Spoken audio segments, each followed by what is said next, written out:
this is near the place where the incident occurred. There's no evidence the caller knew that. The car slamming into the wall. I have to know that, but it gives context in terms of why or how you got. A jury may decide to believe that, hey, from the testimony that's been deduced so far, that this person actually ran and then posited themselves into this apartment complex, and that's for them to decide. But it does give context about how somebody got from that crash site and then went into an apartment. That's testimonial if you used Young Thug. Okay, I understand. Okay. All right. So anything else? Well, we didn't even get to the other part. You want me to do that now too? Sure. What's that? Well, you know, I've been focused on the constitutional right, and then of course there's the present sense impression / excited other. Well, you can finish that, but I have to, because if I decide that it is, that some part of it is non-testimonial and some part of it is testimonial, then I will excise that particular, that sentence, okay, or that name, I should say. I don't see anything else in the transcript would be testimonial. I can see that if you make those findings, yes, that would be the one. All right. Action. Yes. Okay, I'll see whether or not, based upon the state's argument, if I need to hear more argument, I'll let you do that. Okay. Then I'll reserve the, if needed, I'll reserve the statutory ground. Okay. All right. Thank you, Your Honor. Okay. All right, Ms. Love.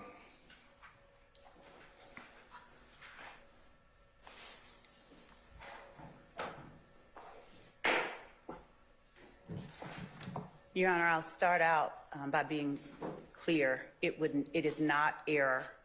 There is no error in admitting the entirety of the call. The first words out of Mr. Steele's mouth this morning were in relation to the frantic 911 caller. That's what he said, the frantic 911 caller. But I'll get to his last argument regarding testimonial and not testimonial, because the confrontation clause is the first assessment that the court has to make. Mr. Steele's argument is that had the caller said, Young Thug is known for committing crimes, all of this, that would be closer to Pitts. In fact, that is the type of information that would be testimonial. The fact that this caller is giving to the 911 operator all of the details that she has gotten from this panicked neighbor who came to her in an effort to get the police out there. The fact that she says Young Thug or whoever is in her house just shot somebody. That is information that is a part of the ongoing danger that she perceives the neighbor as. Let's say I do that. Let's say I agree with that. But wouldn't Pitts tell me that I've now shifted from, or potentially that particular portion would shift from being non-testimonial to testimonial? Because remember, we have no way to, because it is a specific, like, hey, this dude Young Thug is in the apartment. We don't even know the context. We really even don't. We don't. But why wouldn't that be testimonial? That particular piece, because that's what Pitts tells me I need to do, is that the courts have to be careful. Their primary purpose is shifted in such a manner as to render portions of the call testimonial in nature, and should selectively redact portions of the recording when that's the case. Because the entirety of the call remains the caller's effort to get the police. I disagree, because that's not what Pitts tells me I need to do. Your Honor, what I'm saying is that in Pitts, the person who called in Pitts, when she began to give, and just to say that when in Pitts, they began to speak information about the background. Plus, you didn't have a third party emissary. You had the actual person, or who was being perpetrated against, actually calling. So as we're focused on the confrontation clause, it either is testimonial or it's not. And whether it is testimonial. I would agree. I would agree. And whether it is testimonial or not depends solely on the purpose for the information that is being given. However, we do caution in certain circumstances that a caller may shift from non-testimonial statement into a testimonial one. And then they talk about what Ms. Pitts having explained to the 911 operator that her husband violated his parole and he was wanted. So how do you distinguish that? Because the information about her husband being wanted and violating his parole, and even that they did not consider to be testimonial. That is closer to testimonial than the person saying, this person is in her house. This person is in her house having just shot someone and she is panicked and is in there. Her mother and her child are in there. The testimonial portion, the parole portion, is not at all akin to her saying, my husband did this. The fact that she is saying it is her husband who committed the act, who is committing the act, is the part that is not confrontational. The fact that she names the fact, non-testimonial, my apologies to the court. That's all right, sorry. The fact that she names the perpetrator or who she believes to be, the fact that she is giving information to the police to get them there and giving information to help them respond to this ongoing threat that is in her neighbor's home, they have to have this information in order to be able to properly respond. They would not need the information about the husband being on parole or being wanted, but even that, the court in Pitts decided was not testimonial. That's how you know that this information that this caller is giving the 911 operator in this case, this information is non-testimonial because it is even more of an effort to get the police to respond to a threat that is in existence at that time. The information as to who it is only akin to the caller in Pitts talking to the police about what it is that her husband is doing. Her husband is doing a thing at that moment, not he is on parole or is wanted. But they make the distinction in Pitts that because the crime was still ongoing, Right. in her presence, however, her primary purpose remained the prevention of immediate harm to herself, and the statements regarding her husband's parole were made to illustrate the prior difficulties that made the current situation such a dangerous one. So that's how they distinguish, and they say that the entirety of the call is you know, they authorized it, but you know, they do say that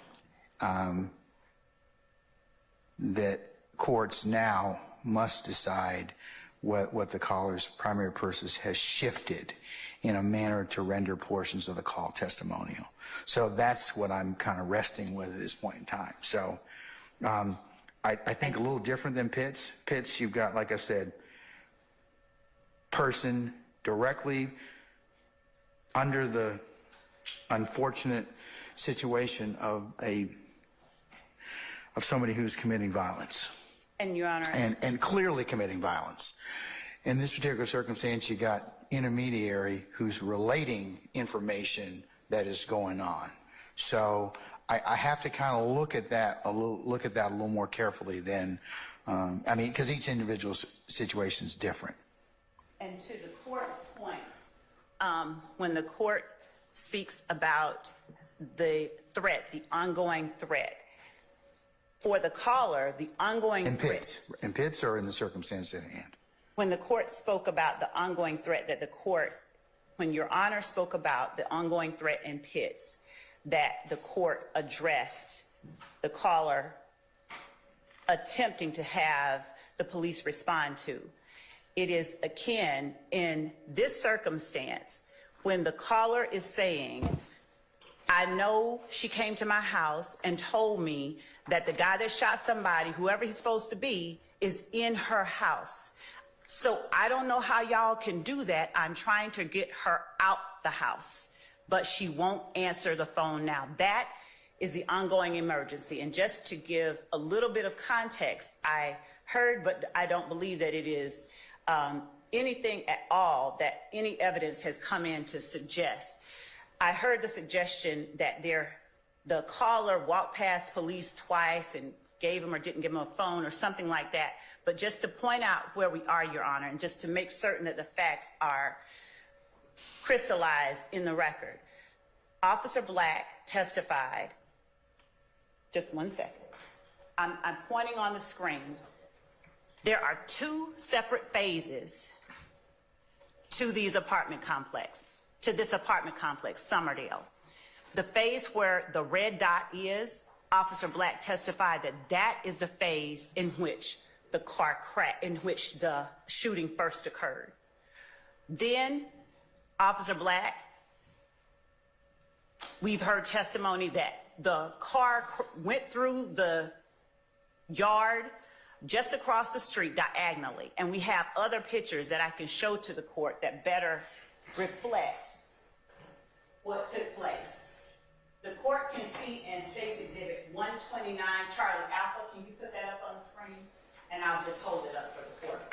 That there is a dearth of shrubbery. We can see that Summerdale Apartments, the one phase is here.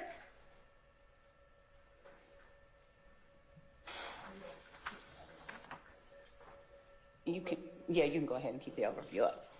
One phase of Summerdale is where in 129 Charlie Alpha, I'm holding up to the court. Are you going to put, oh, here it is. Okay. It's still 150. Go ahead. I'll use 150 and then I'll go to 129 Charlie Alpha. If you would point on the screen, Mr. Atkins, to the first phase of Summerdale Commons, where the car and the shooting first took place. After the shooting took place, the car went across the road into the laundromat. After that, the occupants of the car, two of them jumped over a fence. One went left, which is the area where the arrow is, and one went right. And those trees, as Officer Black testified, there wasn't that much greenery. What it looked like is on 129, more like 129 Charlie Alpha. Right, let me see that one. 129 Charlie. Can you put that on the screen?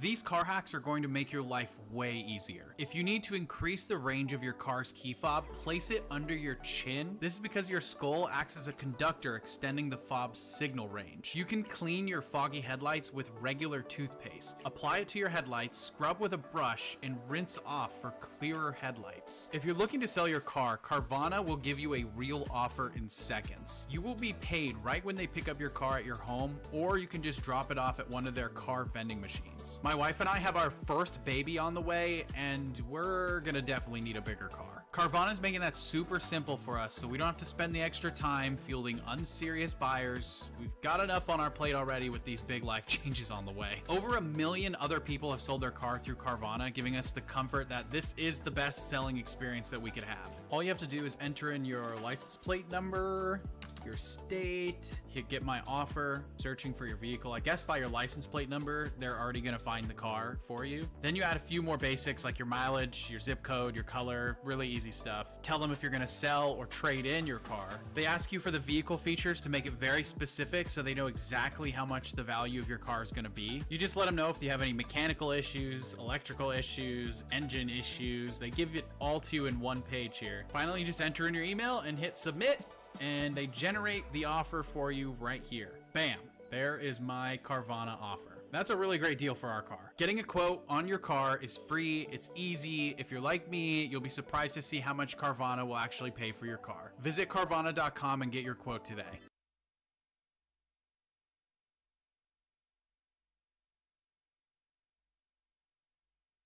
Let me show you how we do stuff around here. Actually, my department uses Monday.com, so I'm good. A work management tool? No, that's not for me. Well, Monday.com is all about flexibility, so you can make it your own. You could choose pre-built layouts for anything, or build your own workflow. You just open a board, you choose the columns you need, you can move them around, or filter by what's most important for you. That way you're not always chasing your work, you perfect your process. I gotta show this to Ted. Hey, Ted! He's remoted to Wednesday. No problem. We just tag Ted on Monday, write an update, and there you go. Okay, so how do I use it? You just go to monday.com and you can see all your work, you can get a broad view of everything you do, or celebrate a small win. It's actually kind of fun. Okay, so how does one sign up? I'm just asking for Ted. Just go to monday.com and start your free trial today.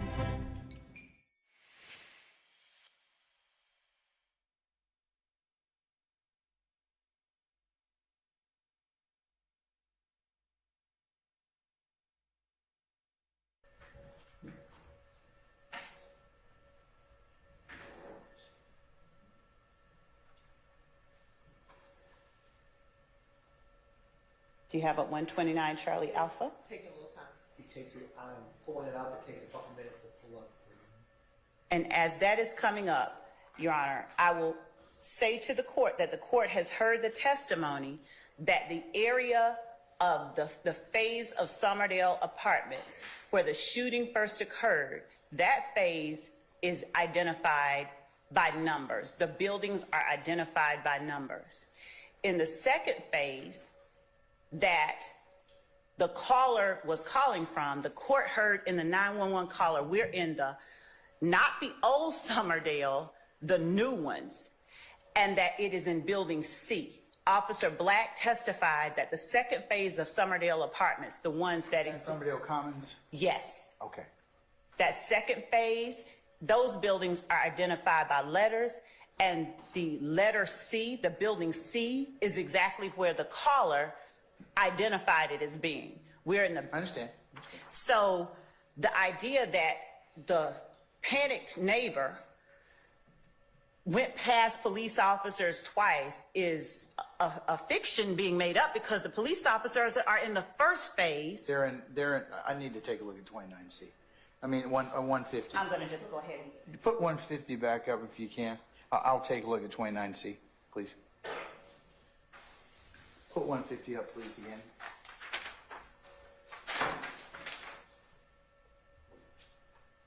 All right, so starts at Somerdale Apartments, and then it goes to Skyline Laundromat, and then two of the alleged suspects end up at Somerdale Commons. So One of them one is- you say, so the one that is in Somerdale Commons, that's where the 911 call is coming from? Yes. So when she's saying police, or she's identifying police, where are those police? Do we know? The police, the evidence that we have is that the police, they were in the first phase of Somerdale Apartments. And they are also down at the laundromat, because remember, that's where Yes. Adrian Bean gets hit. I don't know that yet, but, okay, I don't know that yet, so. But Right, the name, well, we'll say one of the people in the car gets hit. That's what the testimony has been so far. I haven't heard that, so, but anyways, of note to me,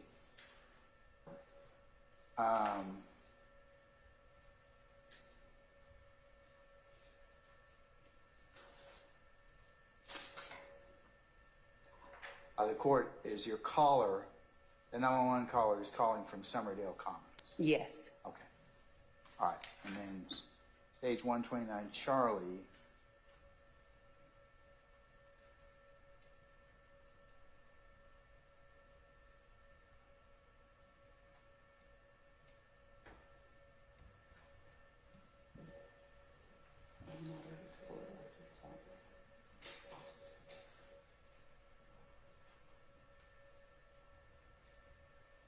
Charlie Alpha, I should say.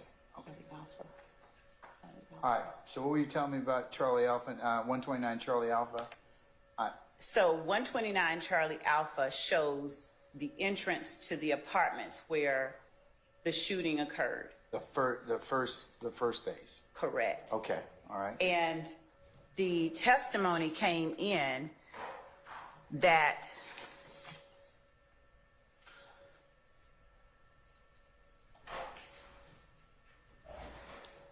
in 129 Charlie I'll refer to the one on the screen since we don't have 129 Charlie Alpha up. I have it in front of me, though. Okay, Alpha is the one she drew on. So if the court comes out of the phase 1 and turns to the left, the court will be going towards the laundromat. The testimony came Isn't in. that on the left or the right? It's on, in the one you have of Charlie, On where the arrow where is. the red car is? Yes. That's where the laundromat is. Yes, I understand. Okay. That's not that far down the road. correct. And then if you turn to the right, or the other way, if you go up the other direction, is where the second phase of Summerdale. So the Summerdale Commons is. Yes, Okay. All right. yes. And in telling the 911 operator, I'm trying to get her out the house, she won't answer her phone. We don't know where she went, what has happened to her. The information that they're given is to inform the police. This is about someone who is alleged to have shot someone, and what the court has heard is that 2 people were shot, 2 people were bleeding, we have blood, we have that a shooting has occurred, and all that this person, this caller is doing is trying to relay the information that will get the police to respond immediately. Come now, this person here, the information, the excited utterance that my neighbor gave me is that somebody named Young Thug, or whoever that's supposed to be, shot somebody and he is in her house. That is the excited utterance that I perceived. My present sense impression was her giving me this excited utterance. Now I am trying to get her out of the house and she will not answer her phone. That is non-testimonial. It will not be error for the court to admit this. Well, I say that. Mr. Steele indicated that the problematic issue is the naming of the particular individual. And that would be akin to a 911 caller saying, my husband did this, or the gunman did that. They have to give some information to help the police address what she perceives. That would be if she was actually making the call. You don't have her making the call. You have her communicating that through a third party. Correct. But again, we are in the testimonial versus non-testimonial portion. I have to decide that. Correct. And her purpose for giving the call, and all that this paragraph where it says unknown female, all that paragraph is trying to get, she even ends that portion of her commentary, I am trying to get her out the house. That is the ongoing emergency. The circumstances surrounding, she doesn't know about. All she knows is that this person allegedly shot somebody and is now in her house. In other words, he's dangerous. Perhaps he has a gun. The circumstances the court is aware of that she didn't have is all the testimony that the court has heard. And from understanding the court's instruction and directive, the last time when I stated to the court, I came and I said the court will hear the circumstances surrounding that call. And that's been presented. I understand that. I just have to kind of, in order to make the best decision, I have to follow what Pitts tells me, and that would be, I've got to be able to parse out these particular statements. Do you have any other case law which would indicate, or this parsing that that Mr. Steele mentioned? Yes, Your Honor. So in Carter versus the State, 315, Georgia, 214, where the Georgia Supreme Court addresses the confrontation clause specifically at 221, page 221, the court says, You give me a second. I got to get to Westlaw. So. yes. May I tell counsel for the defense what it is? Oh, and I yes, repeat ma'am. it? I think it's. I just lost it here. Carter versus the State.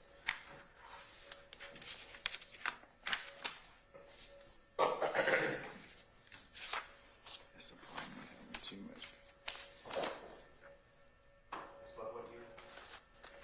It's Carter, and it's 315 Georgia, 214 at 221. Oh, there it is.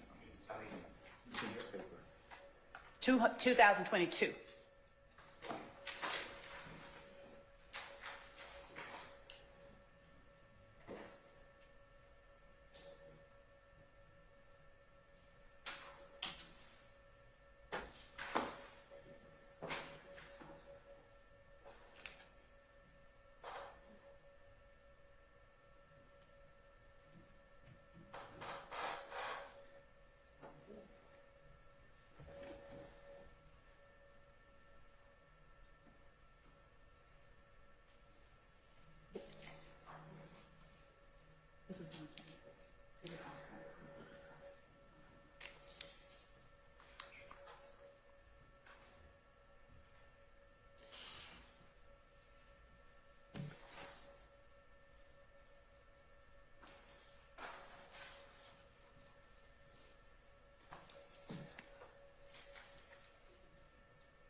Okay, I'm looking at Carter. All right, I've read the portion of the opinion under B, confrontation clause. So Yes, Your Honor. And I so- understand.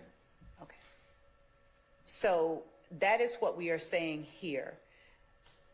The non-testimonial statements, as the court said in Carter, non-testimonial statements include statements made to law enforcement that are intended to describe current circumstances that require the immediate police action. And that is exactly what she's doing. I would agree with that. I have no disagreement. But And- the statement itself would be testimonial. So the statement itself, the court, in this particular case, the court said, if its primary purpose, it is only testimonial if its primary purpose is to establish evidence that could be used in a future prosecution. And in Carter, just at above page 223, so at 222, here the trial court did not commit error, much less plain error, by admitting Mann's statements into evidence, as her statements are non-testimonial and therefore do not trigger the protections of the confrontation clause. Rather, the record shows that Mann specifically requested that Carter not contact law enforcement because she did not want to incriminate appellant. Our 911 caller wanted to remain anonymous. She said, I don't want to get anybody in trouble. I don't want to get myself in trouble.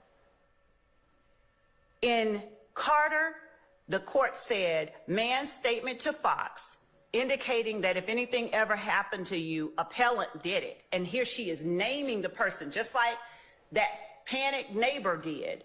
She named the person. If anything ever happens to me, But that's being. Carter did it. I still think you got to look at this from the standpoint of you got a third party that is communicating this particular statement. And in this case, Fox is the one communicating Mann's statement. Fox is the one that said, Mann told me, if anything ever happens to me, Carter did it. And in our case, we have a 911 caller saying, my panicked neighbor told me Thug is in her house.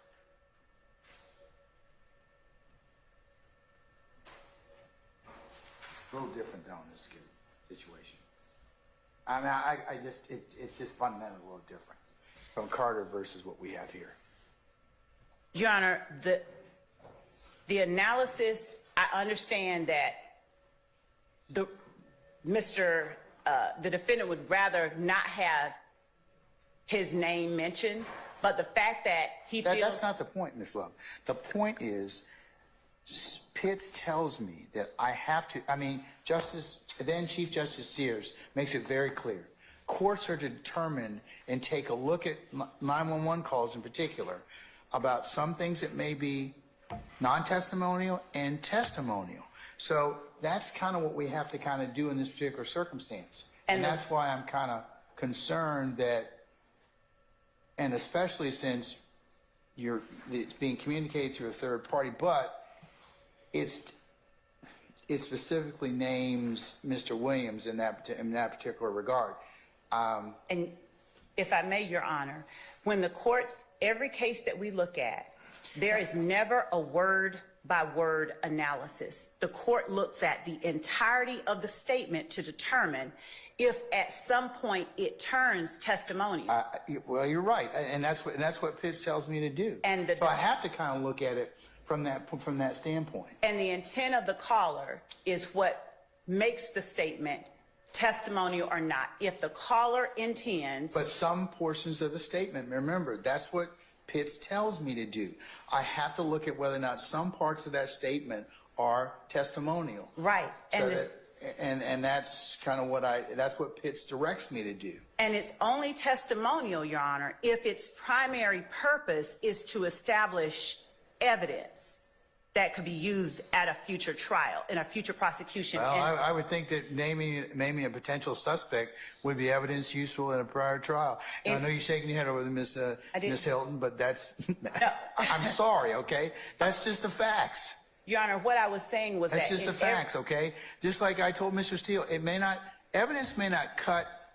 It is what it is. It cuts both ways. So it's kind of like, this is what our highest court tells me I have to do. Now, you all may disagree or not like it, but that's what I gotta do. I agree with Your Honor, absolutely. And all that I'm saying, Your Honor, is that every single case that we have regarding the Confrontation Clause, in every one of them, a person is named. The person is named that is alleged to have done the thing that is causing them to make the statement. It depends. Like I said, it depends on, you have to look at, Crawford tells us in his progeny and even in our jurisdiction in Georgia, you have to look at the primary purpose of the call. Was it testimonial in nature? Was it made for the purpose of gathering criminal or fostering for use for trial or for potential criminal prosecution? There are certain exceptions to it, and the emergency situation is one. But even with the emergency situation, Pitts tells me, got to look at whether or not some of those particular statements are in fact testimonial. So even if I believe, first I got to decide whether or not it's testimonial or not. And even if I decide it is non-testimonial, it's an emergency, then some of then I have to look at, and Pitts directs me, I got to look at very carefully whether or not some of those statements are in fact maybe testimonial in nature. So that's what I'm required to do. And Your Honor, we are looking at a caller who's describing and trying to get the police to respond, even when the 911 operator is asking her who was shot. In other words, she's telling her, I need you to come. I'm not sure what the apartment is. She's in building C when you're coming around through the gates. The 911 operator is trying to get information about the shooting because she said that shot somebody, like has already shot somebody. The 911 operator trying to get information about the shooting. She's saying, I promise you, I can't tell you all that. I ain't trying to talk to you about that. I ain't trying to give you anything for your evidence for your prosecution about no shooting. I'm telling you that the guy that shot somebody, Young Thug, is in my neighbor's house. and I'm trying to get her out the house, and she won't answer her phone. So it's not about who got shot or who he is alleged to have shot. It's about he's in her house now. This man, potentially armed, is now in her house. The reason that it is important that she names him and that she says who he is and what he does is twofold. So just with the information that the court has already heard, the court already knows background. But just for future purposes, there is an accomplice statement that we intend to have presented as evidence that I will state in my place that one accomplice ran one way and Thug ran in the opposite direction. And that opposite direction is exactly where this caller is calling from. I should have followed Thug. I should have went left.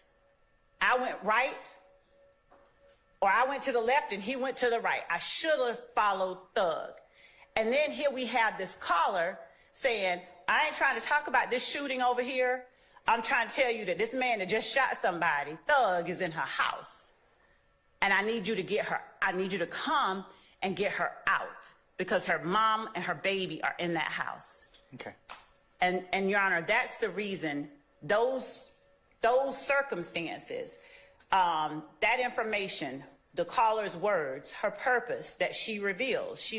When she tells the 911 operator, I can't tell you all that. I don't know. I don't know who got shot. I don't want to talk to you about that. The only thing I want to talk to you about is the reason I'm calling, because Thug is in my neighbor's house and she's panicked. Just as if the court is going to go, if Your Honor was going to go and respond to someone, you'd want to know who it is and what it is you're walking into. You'd want to know if your neighbor came to you and said that somebody is in our neighbor's house, you'd want to know, is he armed? Who is it? That information is to help you respond to that threat that is happening right then. You would not want to walk up to a circumstance you don't even know. Yeah, you told me that last time. I remember. So, but how is it different if the person is directly communicating the information to me, or am I getting it through somebody else? Your Honor, that part, it is not different for the confrontation clause analysis.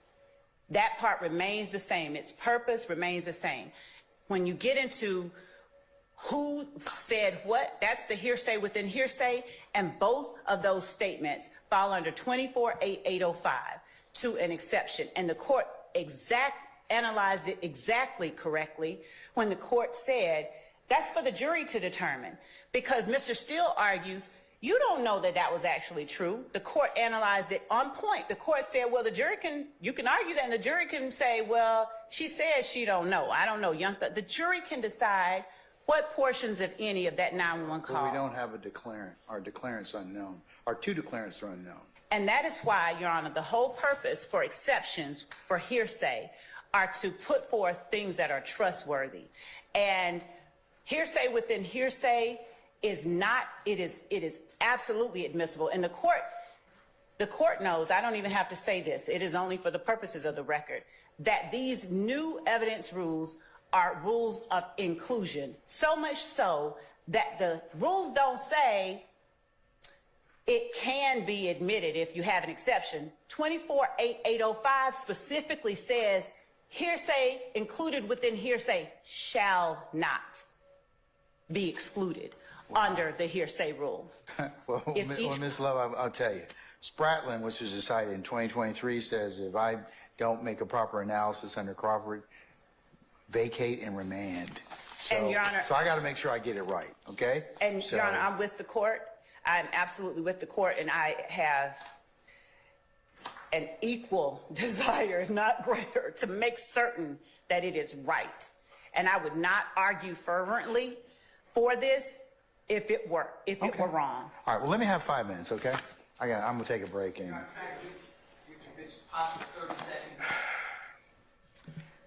because your 30 seconds is never 30 seconds. 30 seconds and I will sit. You can stand there, that's fine.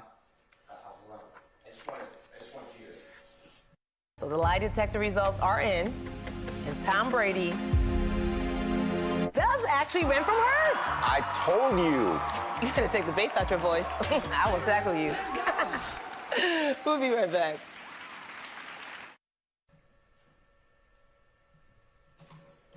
Go ahead.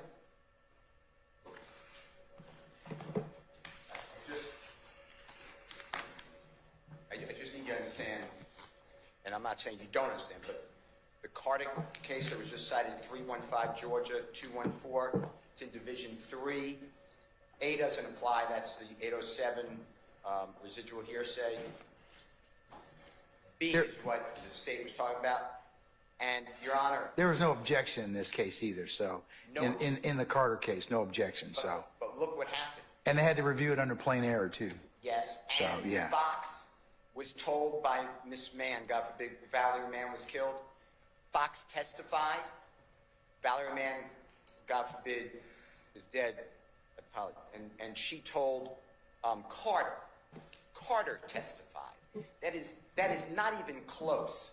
So I don't have anybody to cross that. That's my 30 seconds. All right. And Your Honor, I'll give the court, if the court already has page 3 of 4 of Pitts, where the court said the caller in this instance. Yeah, I have Pitts, yes, ma'am. Okay. Thank you. Was not, they were not concerned with establishing evidentiary facts or bearing testimony. That's the part against the defendant.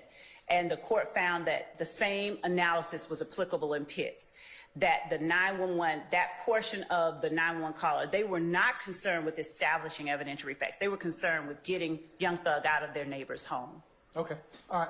Give me 5 minutes. Take comfort. Y'all can do the same. We'll be back. Okay.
The court's had an opportunity to take a look at and consider Mr. Williams' motion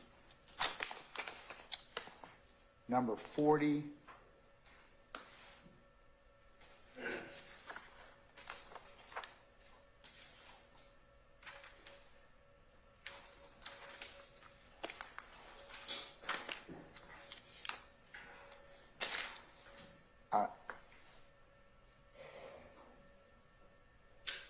And in respect to that, has considered the testimony as it relates to a phone conversation with a 911 operator on September the 11th of 2013. The court also has heard testimony surrounding this particular incident involving a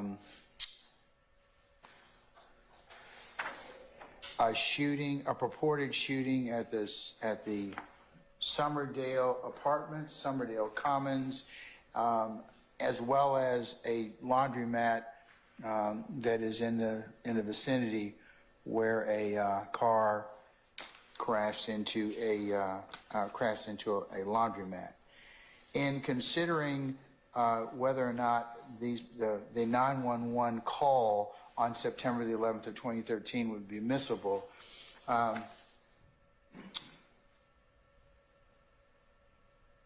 I'll note that we have an unknown female who is relating statements from another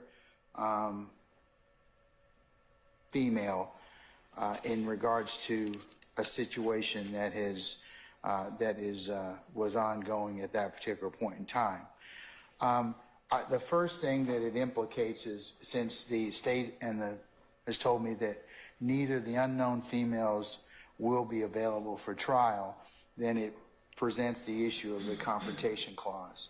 So the court has had an opportunity to consider and determine whether or not the confrontation clause of the United States Constitution is violated by the admission of a 911 emergency telephone call when the caller does not testify at trial. This is similarly the issue that was decided in Pitts. So our Supreme Court in Pitts, which is 280 Georgia 288, holds that the confrontation clause is not violated where a caller's primary purpose is not to provide evidence against the accused, but to rather thwart an ongoing crime or seek rescue from immediate peril. The decision in that court cites Crawford versus Washington, which the United States Supreme Court held that the admission of out-of-court statements that are testimonial in nature violates the confrontation clause unless the declarant is unavailable and the defendant had a prior opportunity for cross-examination. When a statement at issue is non-testimonial, however, the state's normal rules regarding the admission of hearsay apply. And so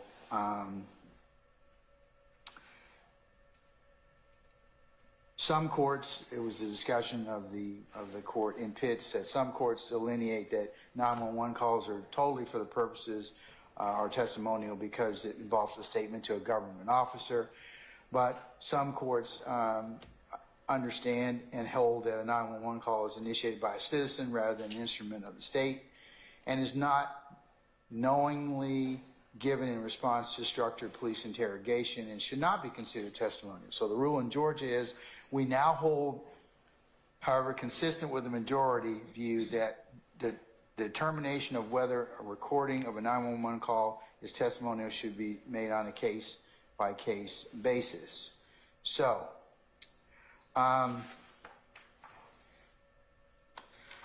the court first has to determine whether or not this particular call, and I'm referring to Williams A for the purposes of this particular motion, which is a 3-page transcript of this particular 911 call made on September the 11th of 2013.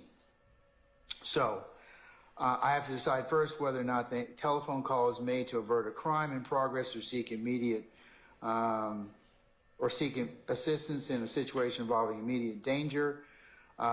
or whether or not the primary purpose is testimonial for the purposes of prosecution or to gather potential information later for prosecution. That's the first step. Also in Pitts, the court or the Supreme Court is also cautionary in terms of trial courts. However, we do caution that in certain circumstances, a caller may shift from a non-testimonial statement into a testimonial one. So it cautions us, or the decision cautions trial courts. In future cases, trial courts must decide whether a caller's primary purpose has shifted from such a manner to render portions of the call testimonial in nature, and should selectively redact portions of that recording when that is the case. In this particular circumstance, the court is of the opinion, based upon the testimony that the court has heard, to include the arguments of counsel, to include the admission of the 911, hearing of the 911 call, as well as the defendant Williams number 4, and testimony in regards to the instances of the purported shooting at Summerdale Apartments, the car crashing into the laundromat some short distance away, and the purported phone call from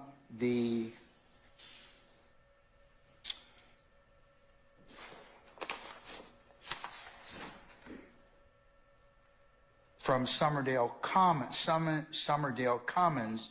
The court is of the opinion that the primary purpose of the call was not for the purposes of prosecution, but more so for the purposes of relating an emergency situation. So the call itself, I'm going to admit, or is admit for those purposes and for the jury's consideration. However, going further, as Pitts directs me to do so, I will order that the portion of the call and or transcript that starts at unknown female, I have no idea, baby, I promise you I can't tell you all that I don't know. Only thing I know is that she came running, she came to my house.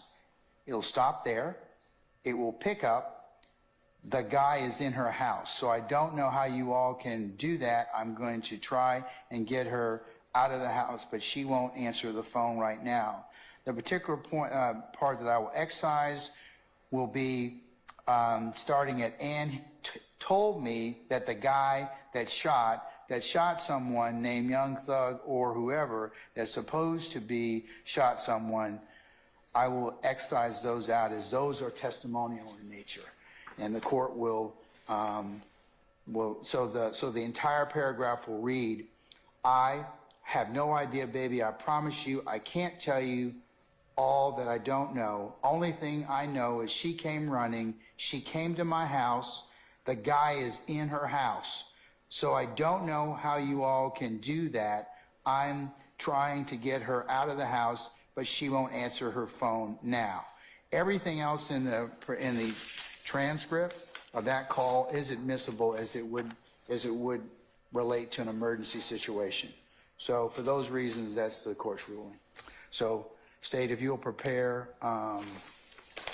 the exhibits accordingly, that will.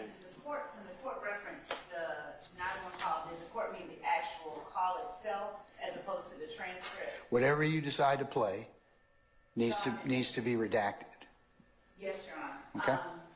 So if you're going to play the 911 call, you need to redact it consistent with my order. Okay. Yes, Your Honor. And or the transcript. Well, we wouldn't introduce a transcript as evidence. We would be, yes, playing the. But if you decide that you want to use the transcript as a memory, as a facilitation device at later, then you would need to, that would need to match, because remember, I'd give a tape and transcript admonition at that point in time, only if it's necessary. I don't think it'll be necessary in this case, because the 911 call case is pretty clear.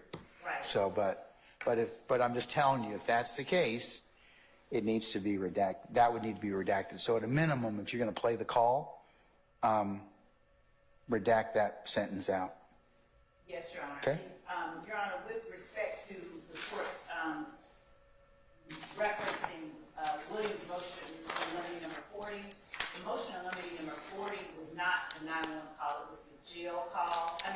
The jail call. We did reference it, talking about the 911 call, but motion limiting number 40 did not deal with the 911 call. It dealt with the statement the accomplice made to his wife over the jail call that he should have followed Thug and should have gone in the other direction. It blends together a couple of things. I'm not saying that what you just said is not true. I do recall that as well. So, Mr. Steele, since can I get you to prepare a suitable order? And if you'll give that to Ms. Love and her colleagues so I can look at it as a final order? Yes. Okay. All right. Madam, anything else? Not at this time. Okay. All right.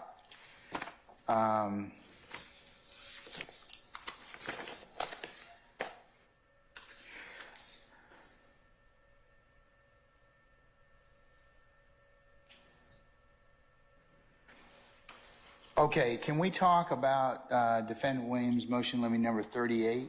That's the discovery, and I think that is, no, I'm sorry. That's regards to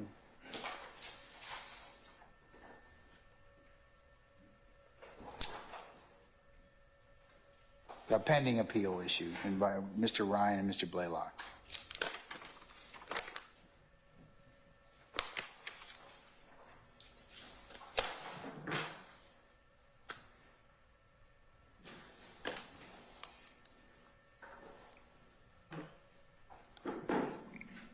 Your Honor, I have cited two cases, Gibson GIBSON versus State, 288 Georgia, 617, it's in Division 2, as well as State versus Clemens, CLEMENTS, that is 289 Georgia, 640, it's in Division 4. Your Honor, they're both 2011 cases. I have copies for the Honorable Court and the parties.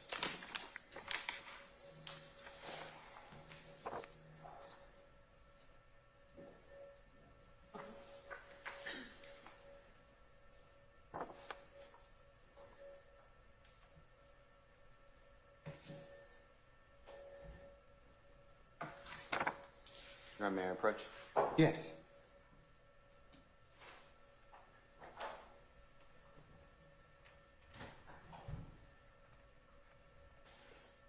Hey, Chris, let me give you that back.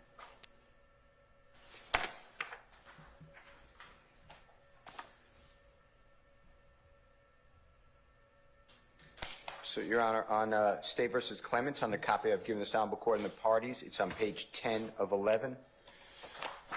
And our Supreme Court on the right-hand side, the indented paragraph, the beginning, it reads, the Supreme Court has repeatedly held references should not be made to reviewing courts by court or counsel except to cite their decisions. And then in Gibson versus State, Your Honor, in the copy I've given the Honorable Court and the parties, it's on page 3 of 11, on the left-hand side, 9 lines up from the bottom, not including the footnote to the right side. It reads, our highest court wrote, based upon these reasons, as well as the rule that courts should not reference appellate courts except to cite the decisions, we held that the trial court statements to be reversible error. And then on the page 3 on the right-hand side, Your Honor, right column, in the first full paragraph, 8 lines down, the Supreme Court explains, and it's in the middle sentence, but the right-hand side, the last word says, and lessen the jury's sense of responsibility for the verdict. So the whole point I'm trying to make is the state, you've already ruled on it. Don't mention that I represent Mr. Blaylock. Don't mention I've represented anybody until this Honorable Court first weighs on it. But in the opening statement, the court may remember the state had a PowerPoint where they said that I represent Mr. Blaylock on appeal, and all I'm trying to do is for anybody, it's not just Mr. Blaylock, but Mr. Ryan is on trial with us and it affects us. He is currently on a motion for new trial. I don't know how the state intends to handle it. I've spoken with the Honorable Miss D. Williams, who is able to join this motion and cite her claim, but I don't want anyone to say that Mr. Ryan has been convicted and is on appeal, or anything about the appellate process. That's the whole point of this motion, and it will definitely come up, in my opinion, or potentially come up for Ms. D. Williams, because, and I know she protects Mr. Ryan ably, but that would affect all of us because it would lessen the jury's determination, according to the Supreme Court of Georgia, because they can go back and say, well, at least there's a review in court, so no matter what we do, somebody will look over it so we can get out of here. So that's my motion. I just don't want anybody to mention the appellate courts, my representation, or that Mr. Ryan specifically, and I don't believe anyone else in our case that I know, but I may be wrong, but I don't know anyone else who has a pending appeal, but I mean, who's indicted, but I could be wrong, but that's my issue. Okay, all right, but that was made during opening statement. I don't think it's been made any other No, place, I correct? wouldn't think that that would come up again after the court's denial of my motion for mistrial. Okay. But you made it clear. All right, okay. All right. State, anything? Your Honor, not at this time. If the matter comes up again, we'll address it with the court before mentioning anything like that. Okay, all right, because it does, both, in fact, State versus Clemens mentions that not every reference to an appellate courts during a trial is reversible error. So, and then, of course, I have, but, as I mentioned earlier,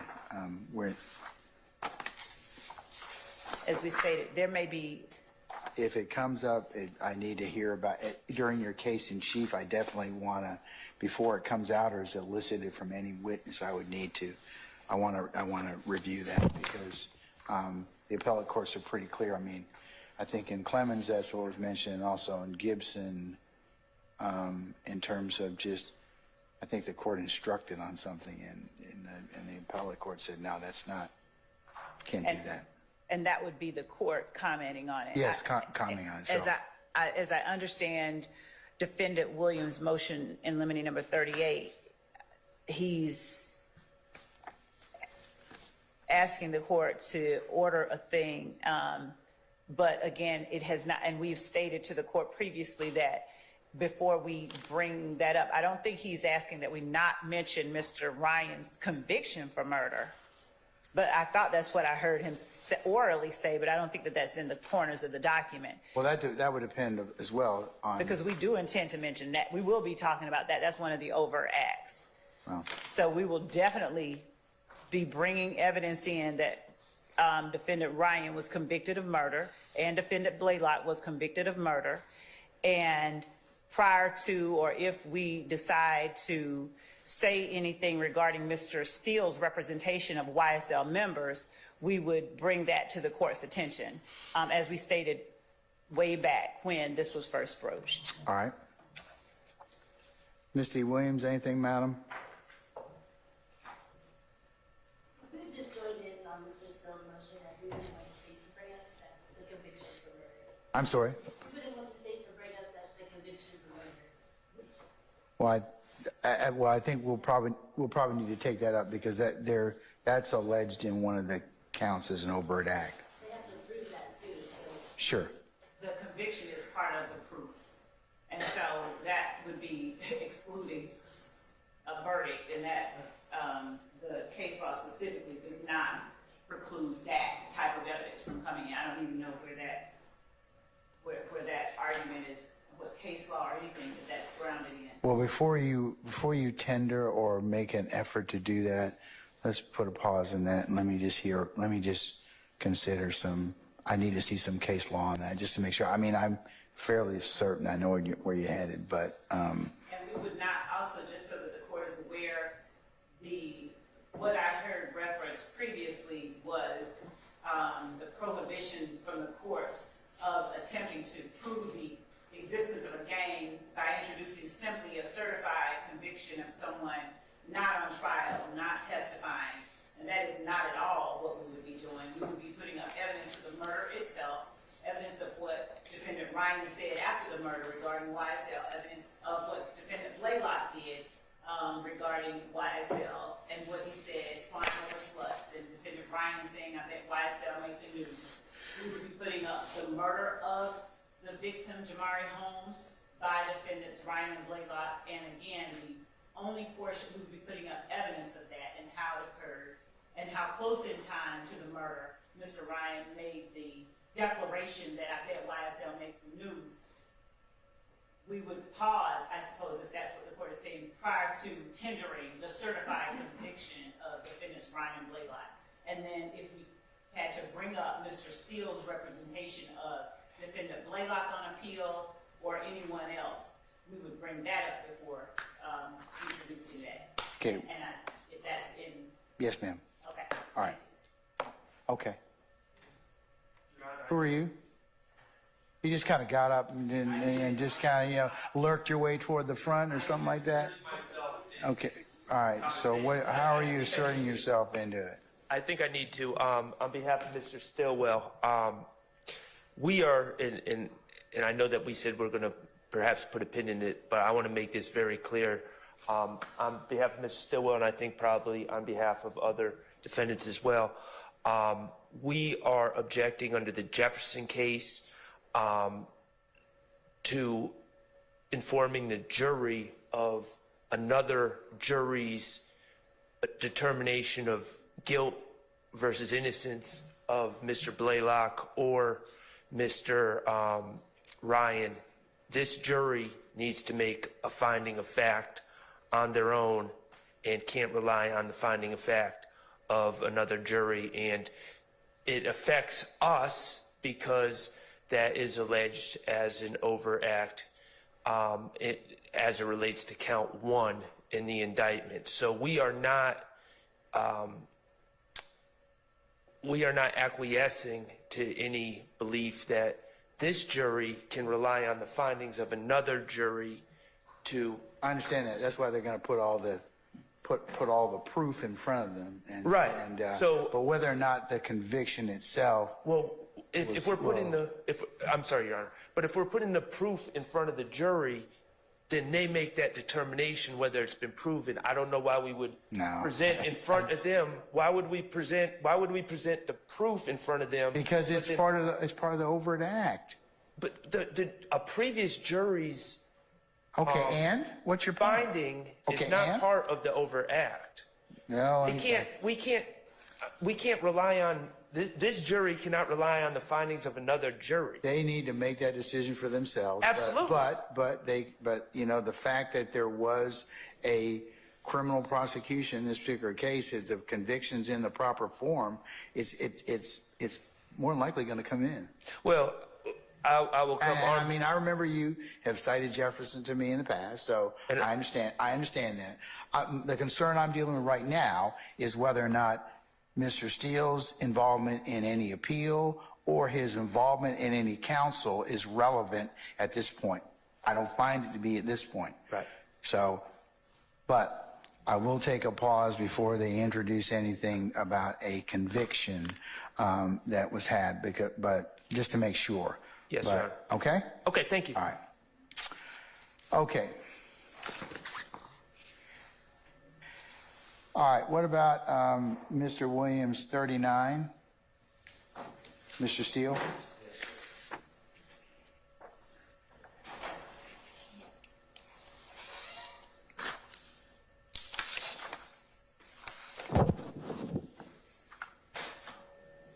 And I believe that involves victim impact evidence? Yes, sir. That's right. All right. And the life of Mr. Thomas.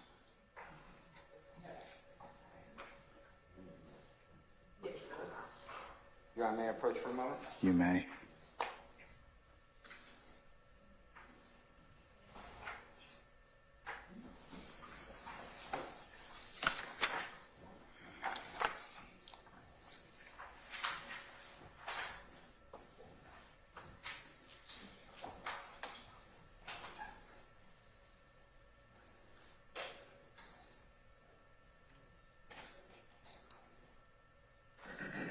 Your Honor, Running a small business? Create your invoices at skynova.com. Easy, but professional. I have a good faith belief that there will be people, and I'll just specify Mr. Donovan Thomas family members have been announced are on the witness list, and the court, this honorable court, excluded them under the victim rights bill from the rule of sequestration, or parts of them, parts of that family. And if they testify at our trial, I want to make a motion limiting now, and it's under Waller, W-A-L-L-E-R versus State. It's 368 Georgia Appeal, 378-890 Southeast 2D 142, 2023 case. Your Honor, the copy I've given this honorable court and the parties, it's in Division 2. It's on page 4 of 7. On the left-hand side, the last full paragraph, the court wrote,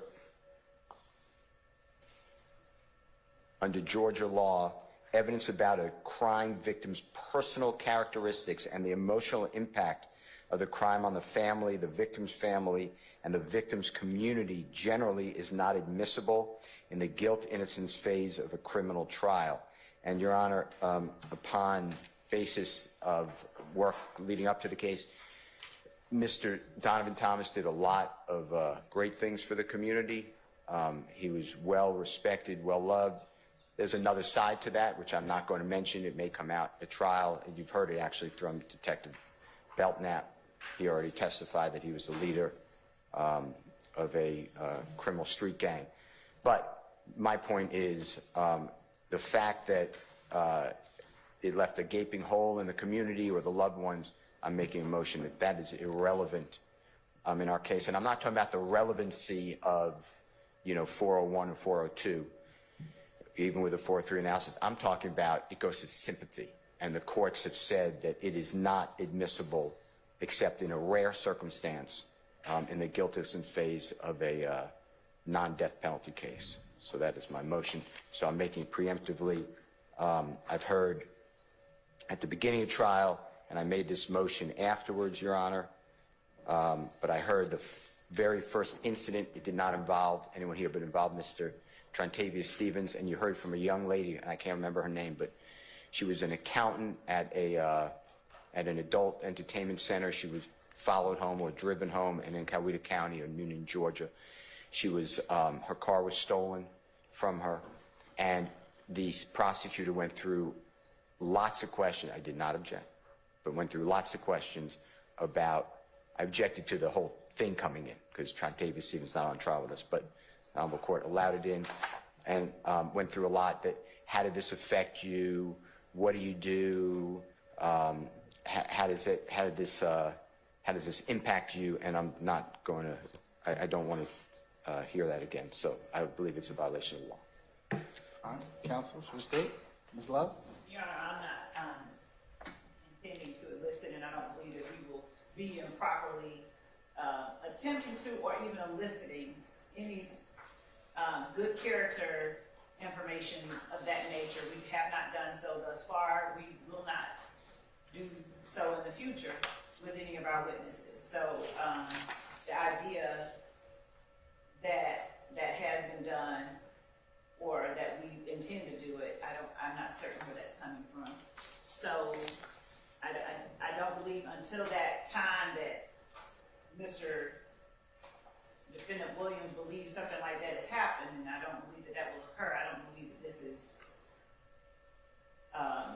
anything right or any ruling, but we know the rules of evidence and we know what we are supposed to and not supposed to introduce, so we won't be eliciting any inadmissible and impermissible Victim impact evidence. Right. All right. Well, I'll grant it to the extent that it's not relevant at this point in time, but if appropriate, later, if in fact a jury returns a verdict, then I can deal with it at that point in time. Okay. And there was one other thing co-counsel reminded me to bring to the court's attention.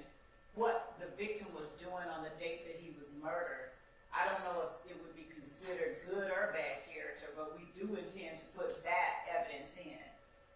because those are the circumstances surrounding his murder. So, you know, for instance, if he was standing out giving candy away to kids or playing Santa Claus, somebody might consider that good character evidence. Or is he selling drugs? Or if he was selling drugs, it might be considered that. But the point is that what was happening that day, and he was not. But if that were happening, those are the circumstances surrounding his death, and we would certainly be looking to, you know, get in. Or if he was paying for children's haircuts, things like that, we would be putting that, you know, we would get that done. Well, that would depend upon what you present in that respect. Right. Okay. All right.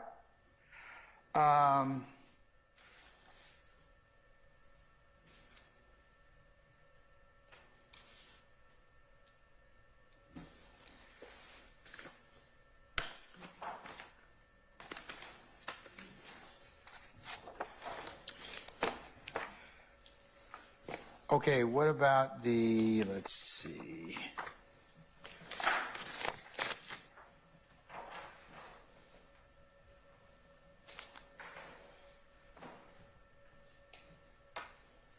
I have motion to limit number 41, Mr. Steele.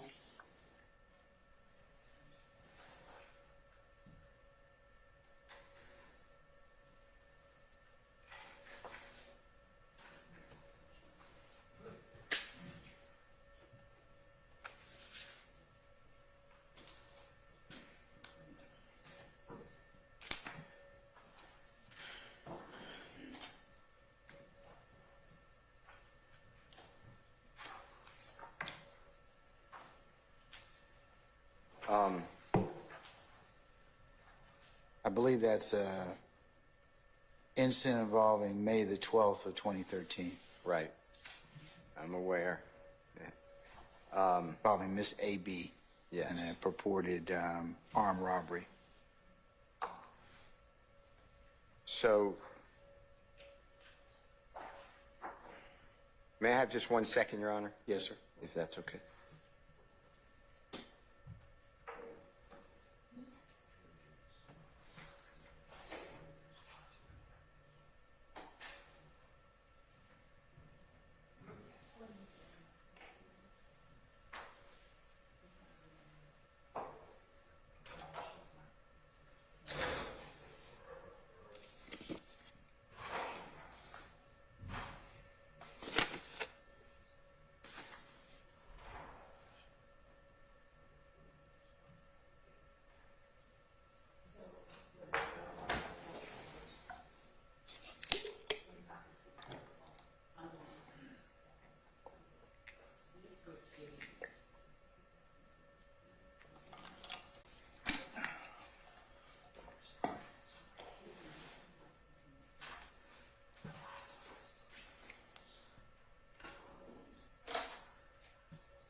I apologize, Your Honor. That's okay.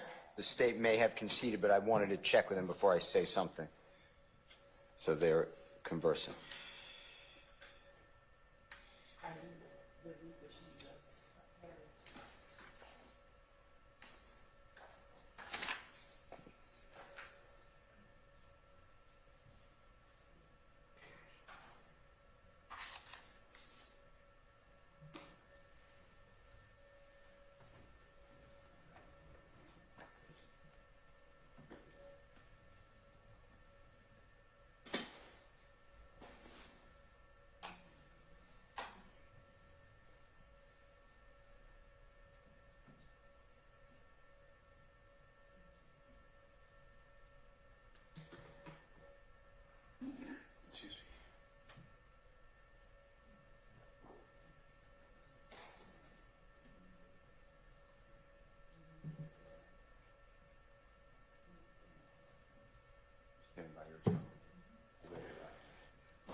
Thank you, Your Honor. So what is the? Okay, so this is, it's May 12, 2013. If it matters to the court, it's Mother's Day. It's a Sunday. And it's approximately 1 o'clock in the afternoon. And the allegation, I'm not agreeing with these facts, I'm just telling you what the allegations are in the police report, is that Mr. Williams, along with a person, it's not identified that way, but I'm going to say Mr. Murphy, Walter Murphy, you've heard him known as DK, you've heard that, and he's a co-indictee. And it's alleged to be, I don't believe it is, but it's alleged to be a brother of Mr. Williams, but that's how the police report reads, and that's what the officer told me that he was told by A.B. A.B. says that there's a knock on her door. She's with her young child, infant child, opens the door, recognizes Mr. Williams. Mr. Williams, she says, is friends with her significant other. His name has come up in this trial. You may remember him. His name is currently escaping my mind, but he's known as Ola Playa, Playa. Yes, that's right. Micah Anderson is the name. He's come up earlier, Your Honor, on some of the recordings, music recordings that the state introduced, and we cross-examined.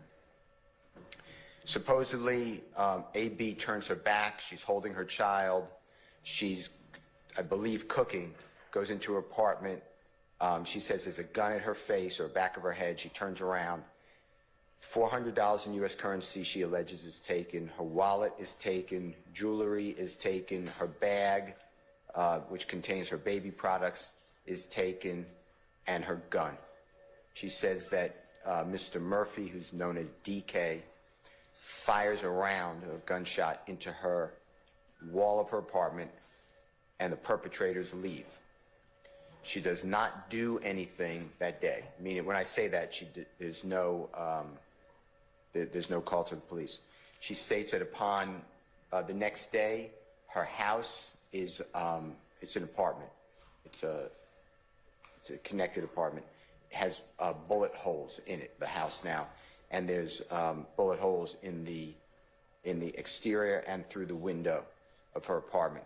She states that the next day, so it's going to be that Monday, she walks to the police department and tells the officer what I just told you. That's basically the police report.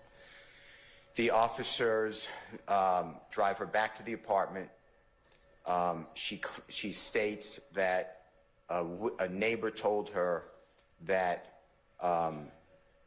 during the night, the people came back and shot up her apartment. I believe the state will, that's what I was conferring. They wrote a written response that I read. They're conceding that that cannot come into evidence. Who shot up the apartment, because the neighbor is unknown. It was said to the police officer, it's confrontation clause and hearsay. I know you know all that. I believe they're conceding that. If they change their opinion, then they said they'll speak for themselves. But so I think that's part of my motion in paragraph 4.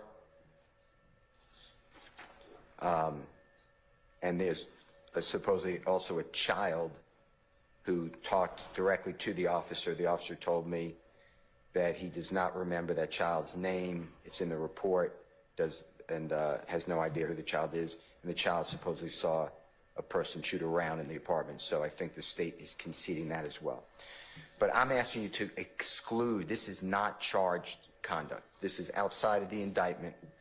I received no notice of it. When I say that, I mean I received no 404B notice. The state's response says that they don't have to give notice because it's intrinsic.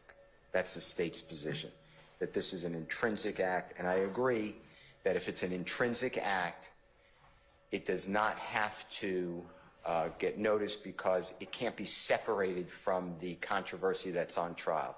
It is needed to explain the conduct, or it's so intrinsically intertwined with our trial that it cannot be separated.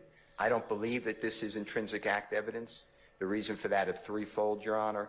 The first one is the allegation is that Mr. Williams and the two other people are supposed to, and this is not my rendition, I'm just saying what I believe the state, I'm giving it to the state. I think, didn't we cover this earlier? I want to say in November, and I think that, are we going to have her testify, AB? Yeah, the state said that they gave us a notice that she's coming either next or two positions so down. if you interview her,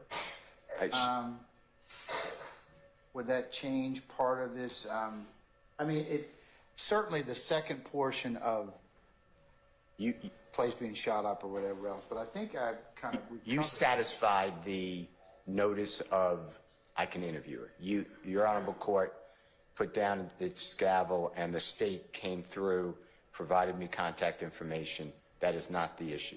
I'm now saying I don't want this other act evidence to come in, and I don't believe it's intrinsically entwined and it needs to complete the story because the state has 191 acts total. Those all do not involve Mr. Williams, but they have a total of 191 acts. At some point, they don't need more acts.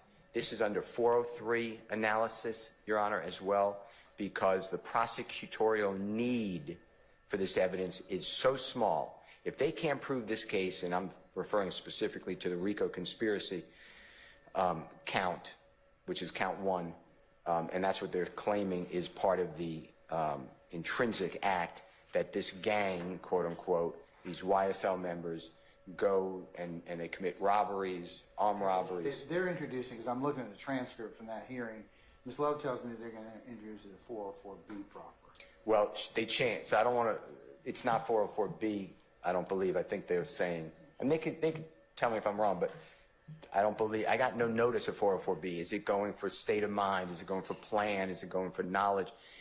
They blew the statute, but I believe that, to be fair, I believe that the state's response, which came recently, says it's intrinsic. So they don't need to put me on 404B notice. But intrinsic act evidence still has to be intrinsic, and there is no reason that I could see why we need the fact that an independent supposed armed robbery occurred on May 12th. This is not part of anything significant in the indictment. It is not an indicted conduct. Mr. Williams never arrested. Mr. Murphy was never arrested. The supposed brother, who I'm telling the court it's not the brother, but regardless, that's how it's written in a report, was never arrested. The reason for that is this, Your Honor. I think this is important for the court. The police officer get this information, and they start calling AB, and AB will not respond to the police at all. And AB is deemed by police, it's in the report, that she has given false information to law enforcement. Okay, you're going to cross-examine about that, right? They're all coming. Okay, Except for what I told you about the child and the neighbor. Okay. AB, the police officer, the crime scene people are coming to court. I have That's the photo. part of why I deferred ruling on it. So, okay, so it's still of your opinion that the subsequent shooting up of the apartment and this child's statement by the child, are you asking to exclude those? Is that correct? Not the subsequent shooting, because that may be part of, why she went to the police, so that may be intrinsically intertwined. But the child statement, the neighbor's statement saying, I saw it happen, I can't cross them. The state's conceding it. It was said directly to the police officer. That was not an ongoing emergency. It was the day before. So, yes, those are out. But I don't want the armed robbery to come in. That's my issue is I don't want AB to be able to testify that she was supposedly the victim on May 12th of 2013 because it's other act evidence, and I am claiming, I know what the state, I hope I articulate, the state has claimed not 404B, but it's intrinsic. I'm saying, how is this intrinsic? Is it part of count 1? No. Is it an element of proof? No. It is. It will be. Which count? Your Honor, it goes to count 1 specifically because this wasn't first of all, it was committed by defendant Williams and Walter Murphy? And Walter Murphy. 4 months before the evidence that the court is now hearing about with respect to Mr. Dotson, which was also, as we allege, committed by Mr. Williams and Mr. Murphy. And it was during the time that we are alleging the gang itself started. It was the type of crimes that the gang commits. It goes to prove the existence of the enterprise and the gang, the nature of the crimes that they commit, and the members and participants in the enterprise itself. So it is intrinsic for those reasons. Mr. Steele notes in his motion that there was no notice received, but not only was there a written notice of our intent to use it and introduce it, we argued and he corrected some of the. Yeah, because we had a hearing on the issue on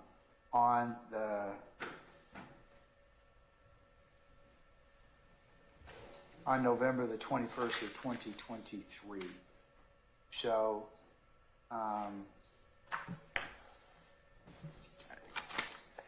yeah, Mr. Steele, I think I'm in a position at this point in time to, now I've heard a little bit more testimony. If assuming the state can lay a predicate, it's probably going to come in.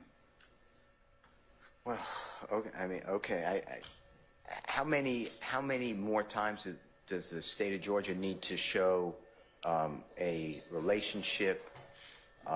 They say 4 months before another act. You know, Mr. Williams not charged in overt act 5, 6, or 7, which is what they just referred to in September 11th, 2003. He's not even charged with that. That's other act conduct.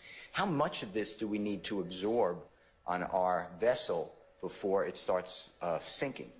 And to me, the state has to say that it shows everything they said goes to propensity. It shows that they commit these type of crimes. You have that. They have multiple murders in this case. Multiple murders. There are going to be 2 murders that are going to be litigated. Mr. Williams is not charged with either one, but we have to deal with that. That's other act evidence, and he'll be named. He'll be named in both of them. We're going to be active participants, even though he's not charged. Then you have the incident that we're doing with the 2004 Nissan Altima red vehicle slamming into the side of the building. Mr. Williams not charged with that, but the state got that in as intrinsically intertwined because they indicted it, and now Mr. Bean cooperated with law enforcement and is on jail calls saying that Mr. Williams was involved. Then they have Mr. Williams' lyrics with their over objection, with their claim that he's bragging about. How much more do you need? We have chats who he's speaking with. He speaks with Mr. Murphy, who will be a witness. The state states he pled guilty already, and he's supposedly a witness in the future. He's going to say how he and Mr. Williams were both raised together. They don't need to show the association, and they don't need to show another crime. At some point, it's just too much under 403. And I still don't believe, Your Honor. I heard what you said. Does it prove an element of the crime? The elements of the crime are either going to be proven or disbelieved by the state. They don't need this. That's my argument. Okay. I heard what you said. I'm not trying to waste No, your time. I understand. Sir. All right. Ms. Love, anything else, madam? Your Honor, just that we have to prove this case. Their argument is that the defendant Williams doesn't do any of this, and we have to show the jury the evidence that he does and that he did. So I understand it's not comfortable to have evidence presented that you do the crimes that the state has accused you of, but that doesn't mean that the state should be precluded from producing for the jury, who is to make that determination, evidence that in fact Mr. Williams did and does the crimes that the state has accused him of. So we are asking that the court deny the motion. I'll deny Williams 41. Now, to the extent, are you still going to try and, or is Mr. Steele's proffer that you're not going to get into what the child said or what was said about the shooting up the apartment? He says the shooting up of the apartment may be relevant for other purposes, but the conversations that precipitate those, you're not going to get into those. Right, so we would get into that it was shot up, and that's what precipitated her going to the police. All right, okay. But you're not going to say what was said, is that right? Or what the child said? Correct, what the child said. That's our intent, not to introduce what the child said, correct. Okay. Just the fact that she didn't initially go to the police after the robbery occurred, but when people came and shot up her house, She went. She went to the Okay, all right. All right, to that extent, I will deny Mr. Williams 41, but with that caveat in the sense of what will be admissible in regards to the incident of May 12th of 2013. And Your Honor, in relation to, just listening to the court's ruling there, in relation to what the court said about defendant Williams' motion in limine, we were talking about motion in limine number 40, but we were talking about the 911 call. So the court's ruling was that it denied the motion to exclude the 911 call, but with the caveat that a portion of it was to be redacted. No, I agree. I'm gonna allow the 911 call with that caveat. I am going to allow the 911 call because I find it to be an emergency. But I've redacted that particular portion that references that statement that's testimonial. So, Your Honor, would the court prefer that the state, since the defendant moved to exclude that call, would the court prefer that the state present to the court a proposed order? You can submit one and show it to Mr. Steele, and I'll look at it. Okay. Yes, Your Honor. Right. But that call, since it's going to come in, needs to be redacted, and Mr. Steele needs to hear it, and it needs to comport with what I said. Okay. Yes, Your Honor. Okay. All right, folks. It's noon. Mr. Steele, we're going to table your motion to exclude or redact the conviction of Mr. Winfrey, and the motion for notes and recordings from Mr. Wise. I'll take that up at another time. I think we've used our time for the morning as best we can. So, all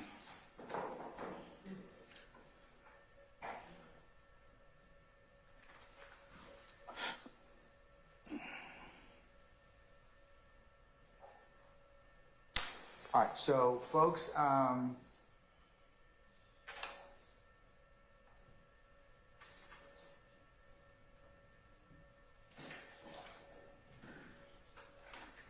tomorrow, Wednesday the 23rd, 1000 hours will start at 10:30, and our jurors will be here for that time. Anything else I need to be made aware of, or ministerial in nature? Just for the purpose of making certain that we have witnesses and schedule them properly, we will go until 5 or 5:30. Around that Somewhere time. between 4:30 and 5 o'clock. Yes. Okay, Yes, ma'am. thank you. We'll probably end closer to 4 is what I'm thinking. Okay. Okay? All right.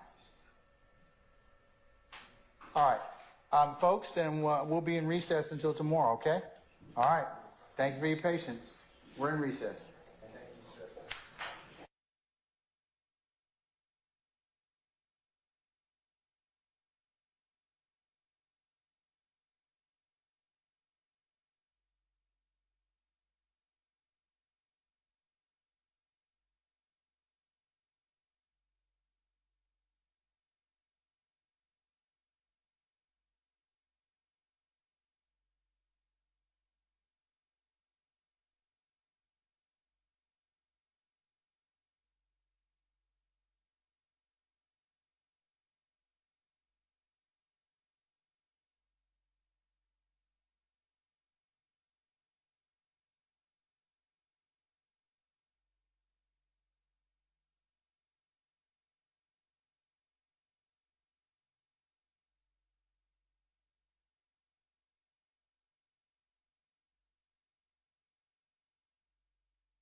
I'm something of a magician, inventor.